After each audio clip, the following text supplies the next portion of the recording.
Kenapa kau meninggalkan yang jelas, hadis-hadis Nabi, hukum-hukumnya yang sudah dijelaskan oleh para ulama, kemudian kau berpaling kepada sesuatu yang tidak jelas? Taruhlah kau benar-benar bermimpi dengan Nabi dalam mimpi, bertemu dengan Nabi dalam mimpi.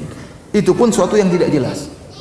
Apalagi para ulama telah ijma', kata Nawawi rahimahullah dalam Majmu' Syarh al-Muhadzab, Al-Majmu' Syarh al-Muhadzab, kata beliau, ijma' ulama tidak boleh mimpi dijadikan dalil. Mimpi itu paling banter hanya untuk istiqnas, untuk penguat. Contohnya bagaimana? Contohnya seorang dalam tidur bermimpi ketemu dengan Nabi, kemudian Nabi bilang, wahai fulan, hendaknya kau berbakti kepada orang tuamu. Itu enggak jadi masalah. Memang perintah untuk berbakti sudah diperintahkan oleh Nabi dalam hadis-hadisnya. Contohnya seorang bermimpi, saya dengar seorang bermimpi, saya mimpi ketemu Nabi, Nabi bilang, kenapa kau tidak sholat tarawih? Ya enggak apa-apa, silakan sholat tarawih. Karena memang sholat tarawih sudah ada dalilnya. Tapi membuat hukum baru tidak mungkin, karena agama sudah sempurna. Nabi telah berkata dalam Al-Quran, Allah berfirman, al-yawma akmaltu lakum dinakum. Pada hari ini telah aku sempurnakan agama Islam bagi kalian. Nah, kalau ternyata bisa muncul syariat-syariat baru lewat mimpi, berarti agama Islam belum sempurna. Berarti ada ajaran yang tidak diketahui oleh Nabi dan para sahabat dan tidak diketahui oleh semua orang, sekarang baru Anda tahu karena Nabi kasih tahu. Berarti baru sempurna sekarang dong. Kalau begitu caranya, agama tidak akan pernah sempurna sampai tunggu bid'ah yang terakhir muncul baru sempurna. Paham atau tidak? Ya. Karena kelaziman daripada bid'ah sebagaimana perkataan Imam Malik rahimahullahu taala, ya. Wa man za'ama annal bid'ah, barang siapa yang menyangka bahwasanya ada bid'ah hasanah, faqad za'ama anna Muhammadan khana risalah, ya.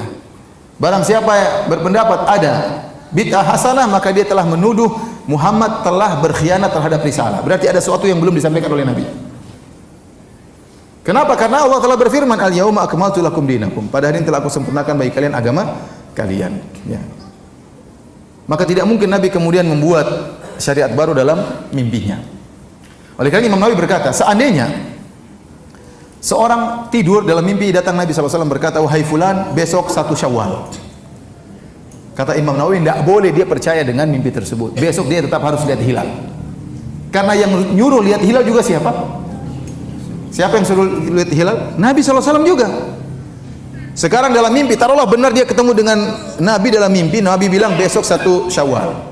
Sementara dia tahu dalam hadis-hadis yang sahih, Nabi mengatakan sumu li ru'yatihi wa aftiru li ru'yatihi. Kata Nabi, berpuasalah karena melihat hilal dan lebaranlah karena melihat apa? Hilal. Maka terjadi pertentangan antara apa yang dilihat dalam mimpi dengan hadis-hadis Nabi yang sahih. Kata Imam Nawawi, harus ikut hadis-hadis yang sahih. Jadi harus tetap lihat apa? Hilal. Tidak boleh kemudian saya tidak mau lihat hilal karena saya percaya dalam mimpi ketemu dengan Nabi SAW. Ini kalaupun kita bertemu dengan Nabi dalam mimpi. Kenyataannya banyak orang yang salah lihat Nabi dalam mimpi. Benar, Nabi berkata, man ra'ani fil manami faqad ra'ani, fa inna syaitana la yatamatsalu bi. Kata Nabi SAW, barang siapa yang melihat aku dalam mimpi, sungguhnya dia telah melihat aku, karena syaitan tidak bisa meniruku. Syaitan tidak bisa meniru Nabi, tapi syaitan bisa ngaku-ngaku sebagai Nabi. Saya ulangi, syaitan tidak bisa meniru Nabi, tapi syaitan bisa ngaku-ngaku sebagai Nabi. Contoh, saya ketemu dengan teman saya waktu saya di Papua, dia cerita, Firanda, saya lihat Nabi. Bagaimana ceritanya? Hari pertama saya berkelahi dengan setan dalam mimpi. Terus hari kedua saya berkelahi dengan setan. Masya Allah, mukadimahnya bagus. Hari ketiga berkelahi dengan setan. Hari keempat saya bertemu dengan Nabi, dengan para sahabatnya. Bagaimana ciri-ciri Nabi? Nabi wajahnya bersih bercahaya. Ada jenggotnya enggak? Enggak ada. Dia bukan Nabi. Itu Nabi liberal itu. Salah. Ada orang juga pernah mengaku bertemu dengan Nabi. Nabi bersahaja, Nabi berwibawa. Gimana ciri-cirinya? Rambutnya putih semuanya, jenggotnya putih. Tidak benar. Nabi waktu meninggal tidak punya uban, tidak sampai 20 helai. Itu bukan Nabi SAW. Nabi tidak pernah punya rambut sampai putih seperti itu. Enggak pernah. Itu berarti bukan Nabi SAW.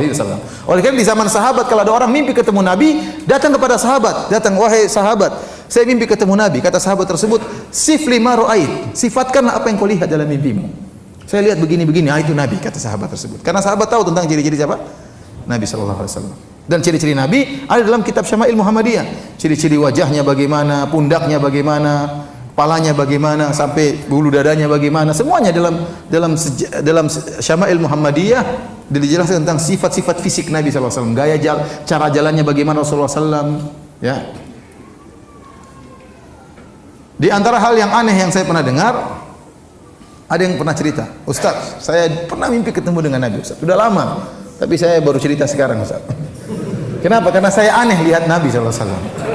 Gimana? Jadi saya ketemu dengan Nabi SAW, ada beberapa orang, dan dia bilang saya Rasulullah SAW. Tapi waktu saya lihat Nabi pakai songkok nasional, kemudian pakai sarung. Ya mungkin Nabi lagi pakai baju lain kan bisa saja. Tapi yang anehnya Nabi pegang rokok gudang garam. Ini benar ini, wallahi dia cerita sama saya. Saya tidak main-main ya. Iya, makanya saya bilang subhanallah. Nabi sempat-sempatnya iklan rokok gudang garam. Saya bilang coba sarungnya merek apa itu, coba lihat. Masih ingat nggak? Sekarang baru saya yakin itu bukan Nabi. Jadi saya bilang memang setan tidak bisa niru Nabi, tapi setan bisa ngaku sebagai Nabi. Akhirnya banyak akidah rusak gara-gara ini. Contoh, akidah yang tersebar di tanah air kita. Beberapa tahun yang silam, pada zaman dahulu kala, tersebar sebagian orang menyebar fotokopi tentang penjaga kuburan Nabi bertemu dengan Nabi. Dan Nabi mengatakan telah murtad dari umatku setiap tahun sekian sekian sekian. Barang siapa yang memfotokopi, membagi berita ini sekian sekian dapat kemaslahatan sekian sekian. Barang siapa yang tidak mengkopinya dapat celaka kualat sekian sekian. Itu tidak? Orang-orang ketakutan dapat itu. Ini gara-gara mimpi. Sampai saya ketemu orang di pom bensin, sudah azan maghrib, dia bagi-bagi, ketakutan dia. Kita sholat, dia tidak sholat. Dia tidak sholat, dia tidak takut. Tapi kalau tidak bagi kertas itu, dia ketakutan. Ini gara-gara apa? Mimpi ketemu Nabi. Gara-gara mimpi ketemu Nabi. Contoh lagi, ada orang mimpi ketemu Nabi, dan ini yang dialami oleh Ibnu Arabi. Ibnu Arabi orang sesat, ya, penganut wahdatul wujud, menganggap makhluk sama dengan Tuhan, Tuhan sama dengan manusia, ya. Bersatu padu, tidak bisa dipisah-pisahkan. Makanya dia mengatakan di antara syairnya, al-abdu rabbun wa rabbu abdun, ya laita syi'ri manil mukallaf.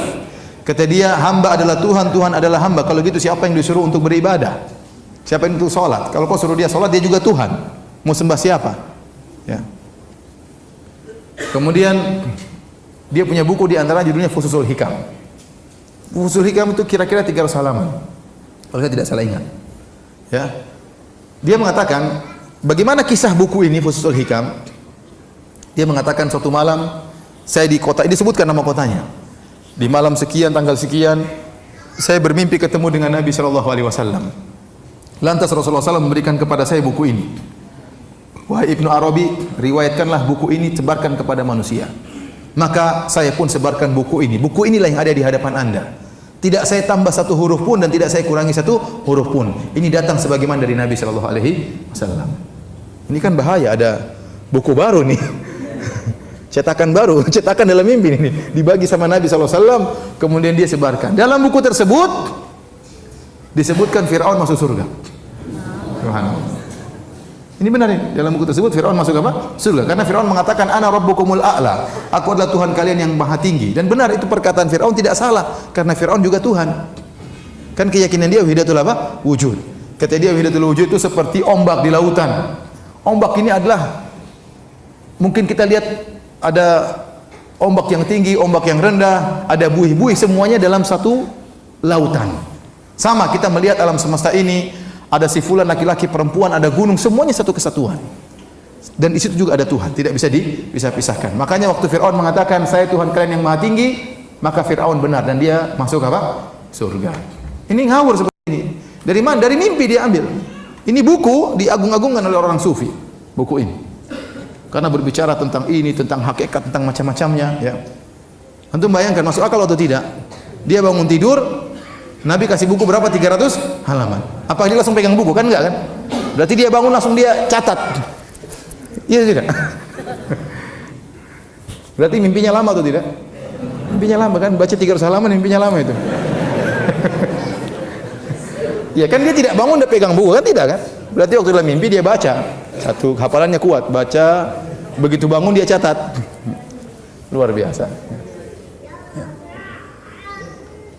Oleh karenanya tidak boleh menjadikan mimpi sebagai dalil. Karena kita jadikan mimpi sebagai sumber akidah, berarti agama ini belum sempurna. Berarti ada perkara yang Nabi tidak tahu dan para sahabat tidak tahu, baru kau diberitahu sekarang. Ya, ini tidak Tentunya tidak benar. Ya.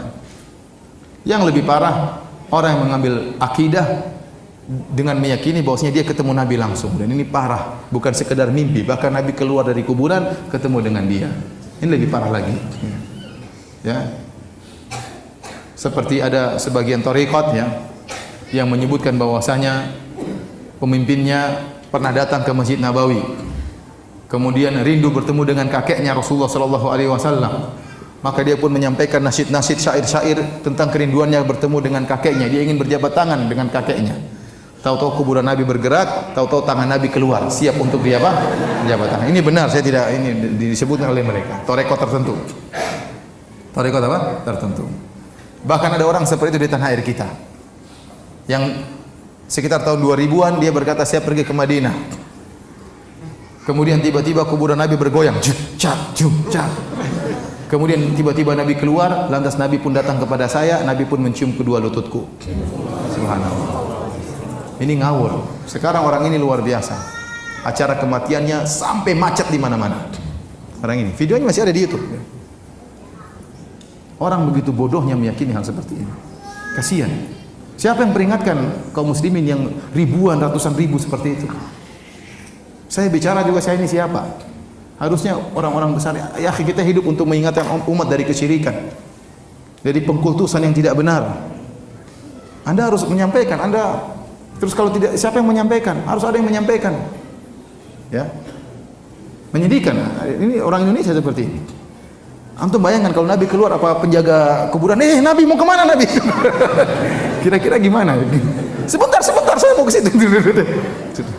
Kan pasti heboh atau tidak? Heboh. Nabi keluar tiba-tiba. Ya. Apalagi dia bilang kuburan goyang, goyang kan apa enggak heboh? Namun demikian, ya.